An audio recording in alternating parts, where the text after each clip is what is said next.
Our next session is Digital Transformation. What is your next move? Please welcome Craig Bernero, Senior Vice President, Infrastructure Solutions Group, Customer Experience Engineering for Dell Technologies.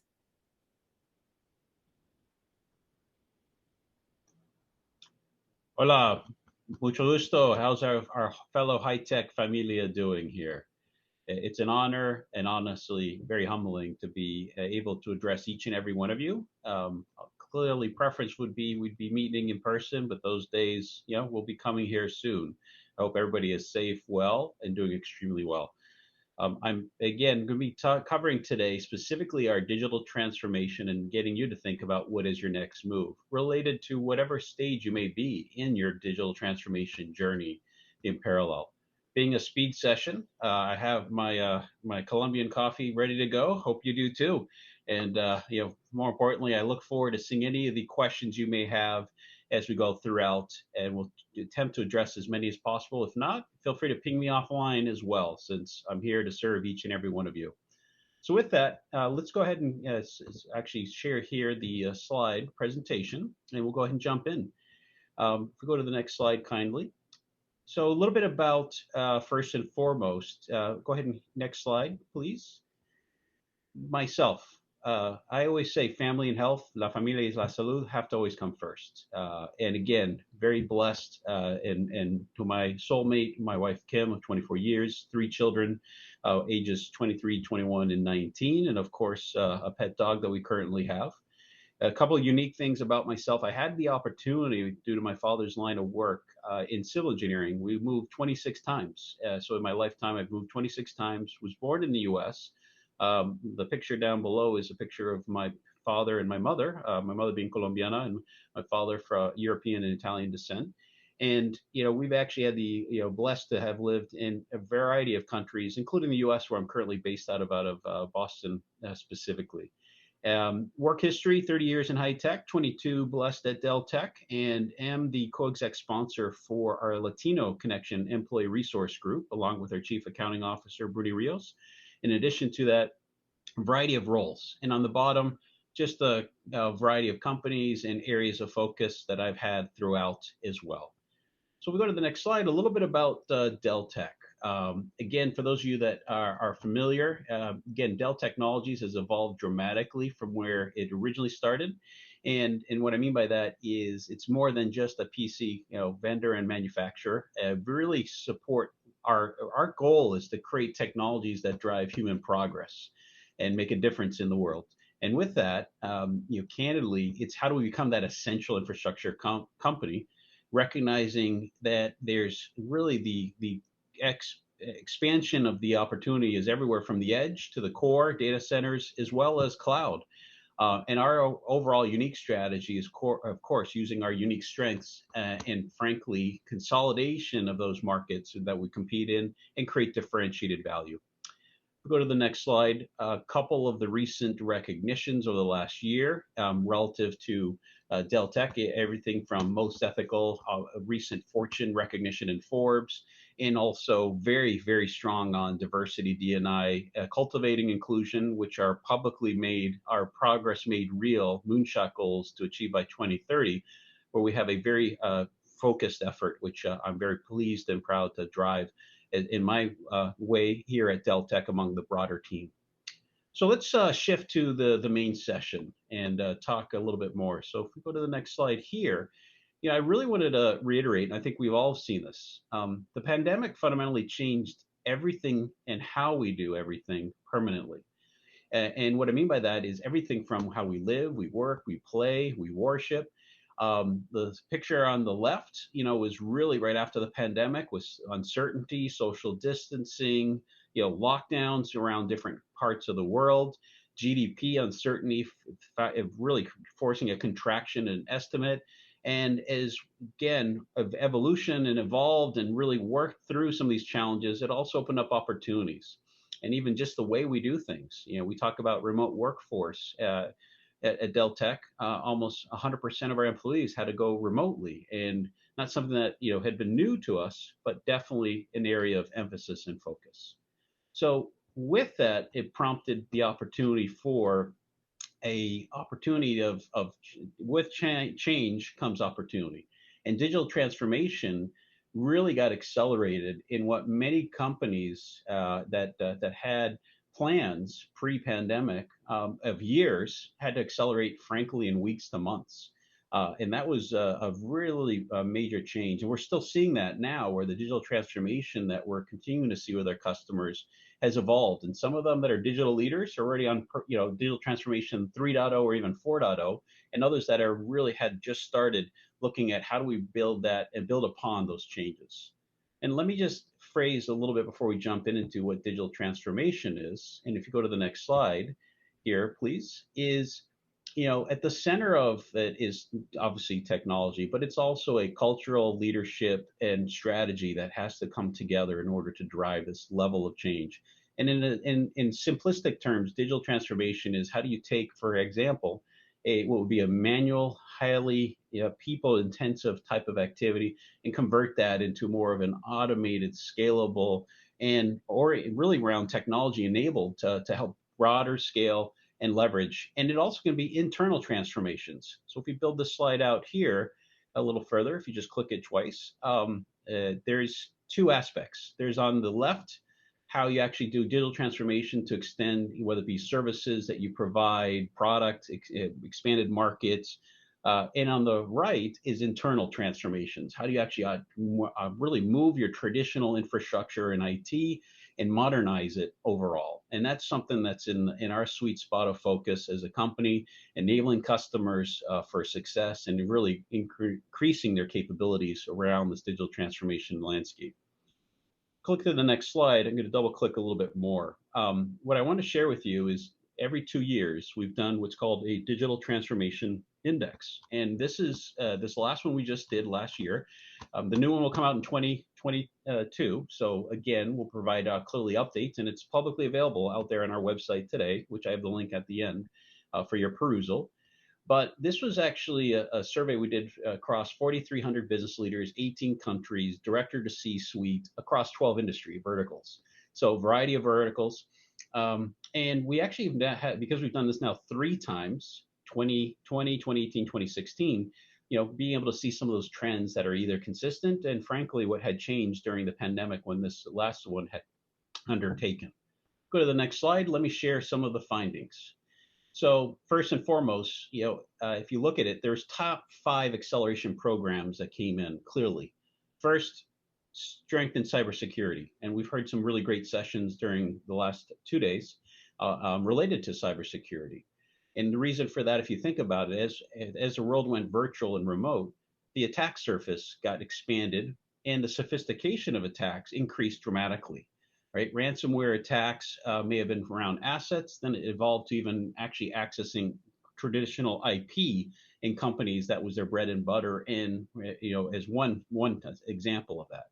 Second area was clearly working from home. Right? There were certain industries that had never had either that as part of their working model and had to effectively change that overnight with the pandemic and some of the guidelines that were driven at a government level and ultimately local level too. In the context of safety and healthy employees, of course, comes first. And how do we continue to do business? Third, around digital experiences. How do you reinvent those experiences? And that's really beyond a lot of different segments. One example I'll give you is AR, VR for how you self-help or even someone learns in a new way, as opposed to depending on traditional 2D printed media and even video, YouTube videos as an example used in the past.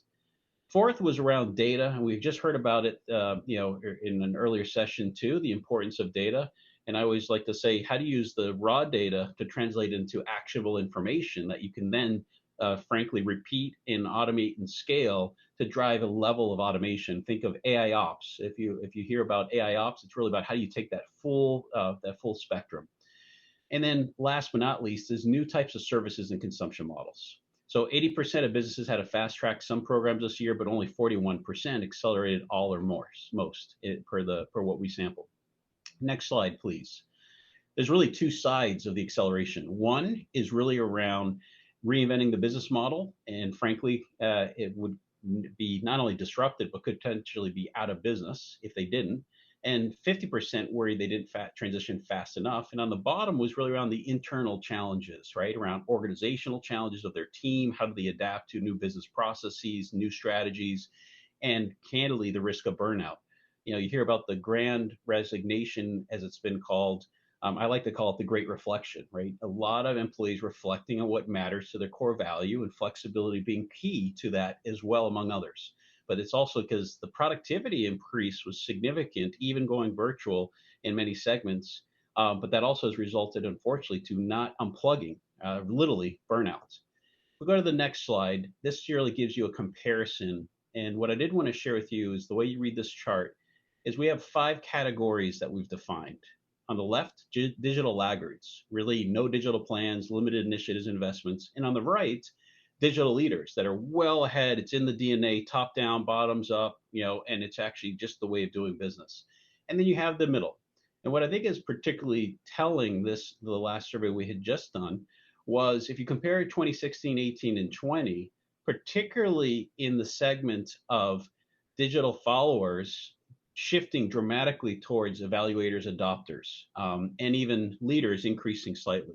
My projection is for 2022, you'll see the far right adopters and leaders increase yet again because of the nature of the pandemic, driving post-pandemic a new norm. And frankly, with hybrid workforce, like we just saw in the previous session on Google Workspace, case in point, right? How do you work in this new norm of remote and physical, but it's not one or the other. It's now, how do you level an equal playing field so you don't impact your productivity?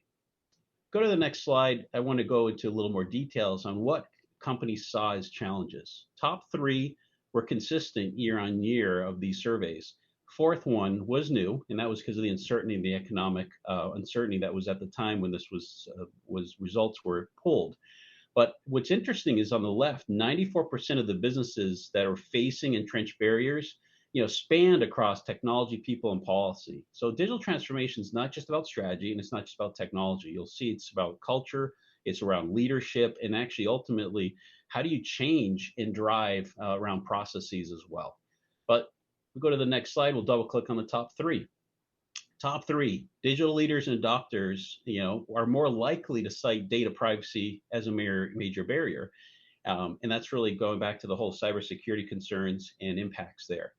If you look at the second one of budget and resources, that is ranked lower for digital leaders and adopters because it's part of the DNA. They've actually made the investments on lower value add, shifted that towards higher value add opportunities and needs, initiatives, and transformation initiatives that are required.